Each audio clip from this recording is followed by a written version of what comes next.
Everything all right? Yeah. It's a little bit parky down there, mate. Is it? Yeah, you all right? Bit rough down here, isn't it? Yeah. Look, I say, look. I know. Hey? Hey, that boat's nice, huh? Well, guys, Harry, Ben, we're nearly there. Saturday night, big night down at the Vitality Stadium.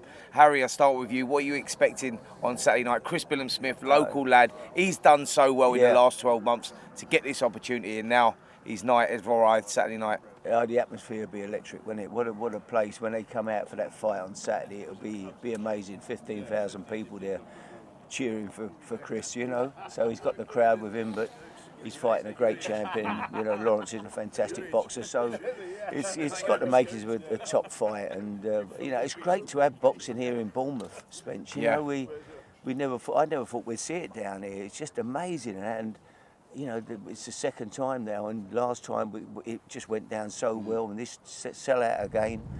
It's a great night and great for the town, and looking forward to it. I mean, we go back to the days of Freddie Mills, which is a long time ago Freddie since Mills, you had big-time boxing back here. Absolutely. Way before I was born. Way before your time. Born. But how important was it for you, Ben, to bring big-time boxing, you know, back to Bournemouth? Chris Billam-Smith obviously was an excellent signing for you. How important was it for you to get, you know, him boxing, and more importantly, for the world title at the Vitality Stadium? Who would have ever thought that would have happened? You know what? This is what British boxing is about. It's about going to areas, whether it's the Midlands, whether it's Newcastle, whether it's Scotland, Ireland, but the South Coast, and building a star, and that's what we've done. You look at Josh Warrington and the legacy he's had in Leeds, and then Ricky Hatton up in Manchester.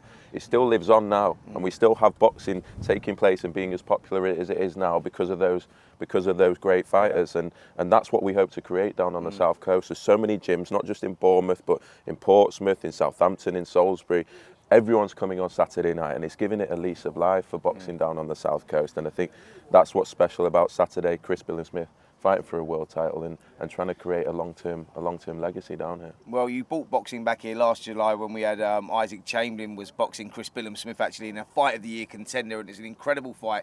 Harry, we had 4,000 people in that venue that night, and it sounded like 40,000 people. What is it going to be like at the Vitality Stadium? I think they've only ever had a maximum 11,000 people there. Yeah. We've got 15,000 people there on Saturday night. Give me a little idea of what the atmosphere is going to be like. Well, the roof will come up when they do, you know, they walk into the ring. It's just it's just got a great feel to it, Spence, and it's great as well that we've got boxing here, and it's a great sport to, you know, better than anybody. Getting kids off the street, getting them in the gym, getting them a focus. Go and, you know, join a boxing club, and to have somebody in from Bournemouth fighting for a world title down here is just amazing. Have you noticed that the change, like in the community with like the kids, obviously, because wherever we go, and then we've got open workouts. We've been doing stuff this week on the pier, you know, the open workouts, the press conferences.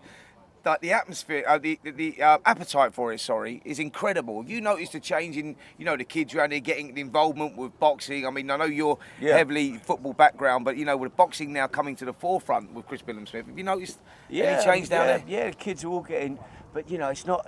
We have to be truthful. This is not a hotbed of. You know, look at here. Look, I mean, absolutely. Your average, boxers ain't normally coming out of these places. Yeah, you've not got your rough cancer stage around here or anything. I understand. I'm not going to get punched, you know.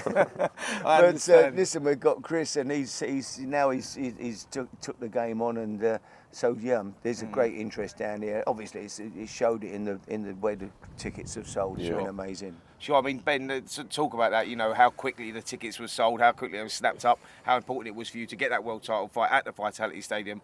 I mean, there was a real appetite, wasn't there? Yeah, it shows the power of a domestic world title. Not just a world title, but a domestic one. Two British guys fighting for the pinnacle of the sport. But yeah, the way it is sold even surprised me. When we looked at how do we move from a small arena of 3,000 or 4,000 to the Vitality, where you're looking at minimum 11, hopefully 15, it's a big jump.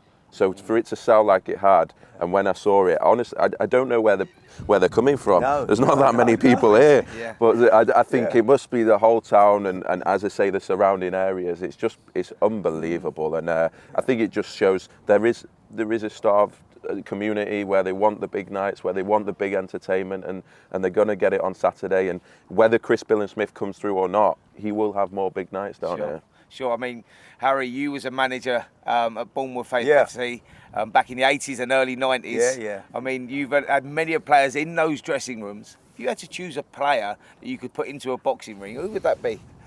Oh my God, that's the players crazy. I've managed over the years, I don't know. Did you have? It must be a Did you have standout. Papa Who's Bouba? that? Did you have Papa Bouba Diop? Big Papa, yeah, I had Papa. Yeah. Great My guy. God, he was like wardrobe, wasn't Oh, he? the was, wardrobe, I had Papa, yeah. Julian Dix probably at West Ham, Yeah. he was hard as nails, you know. Yeah. So we've had a few over the years who, even Paolo Di Canio, you know, Paolo was the least likely fighter, but I actually saw him one day in the dressing room when quite a tough guy was giving him a bit of lip, and Paolo, he wanted it. There was no holding it. He was in there, you know. Yeah. So yeah, you never know. What is it about the transition from football to boxing that they can actually do that? Because in recent times we've seen it. You know, we had Leo McKenzie was one as an example. He done really well. Yeah. But I mean, how do they make that transition? What is it about that? I don't know. It's a Is different. it toughness? They've got that toughness in them, but maybe that addictive personality and that will to win. But your game's tougher, mate. When you're sitting in that corner, and you know, I can't imagine what that is like. But it was different, wasn't it, Spence? When you grew up at school, we had to box. Yeah. The school I went to, we boxed. You had to box. We had Really? house boxing, and then the best boxer would box for the school in the East London Championships, and that was how it was. Everybody you had to box. What was your experience in the ring? It was Was good. it a good one or It was a bad one? okay. Yeah, I loved it. I just had a straight right jab, and I used to just jab and move. I didn't want to get hit if possible. Probably fair to say you was a lover, not a fighter. But I'm great now, Spence. I train actually. About 3 days a week. I have a boy cut. I train. You know. Doing the boxing, huh? Love it, Spence. I'm Wow. great on the pads. I mean, if someone hit me, I'd start crying. But, You're a shape maker. but That's what they call on the it. pads, I've got all the moves. I'm Mayweather. Believe you me, I'm doing all the. I've got. Have we got the shuffle off yet? Have we got Everything. That? Oh, really? I get carried away. I think, but then suddenly I think, hang on, if someone was punching me back, it wouldn't be so clever. Brilliant. Well, listen, let's get back to Saturday night. I mean, both of these guys know each other extremely well. Like you said earlier, Harry, it's a flip of a coin, this one. Yeah. It's about who gets the tactics right. That's how important it is. One false move and the other guy could pay.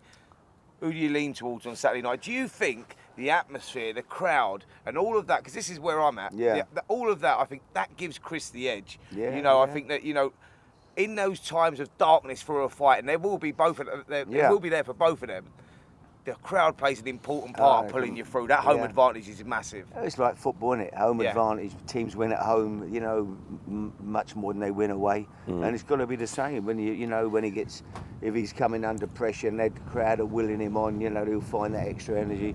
But it's just got the makings of a great fight, hasn't it? Lawrence is a fantastic fighter. That's why he's a world champion. So Chris has got it all on. We know that, but it's boxing, and you know better than anybody. Anything can happen on the night, so it's really looking forward to it. Brilliant. Well, listen, Harry, do us a favour. Make sure you bring your kit and pack that gum shield, mate, 'cause just in case one of the opponents pulls out, because I need to see a few of them moves. No, I'll probably bring my running spikes instead.